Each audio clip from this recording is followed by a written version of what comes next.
Hello you guys and welcome to Designer How here with another tutorial for you. Let's get right into it. Go to Effects, right-click Presets, and select Import Presets. Then use the browsing window to navigate to where your preset files are saved. Select your file and you will see them appear in the Effect panel on the left under Presets. As you can see, the loose files are just thrown in there. This can cause for things to get cluttered fast. It may be wise to create your own folder. Right-click and select New Presets bin.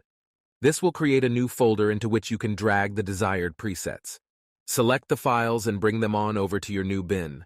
Alternatively, if you don't want your files under the default Presets bin, you can right-click the panel and select Custom Bin. This will grant you your own folder inside the effects root. When everything's set, you can just drag the file onto your desired clip and you will have applied the preset. If this video was helpful to you, please consider liking and subscribing, and we will catch you all on the next one.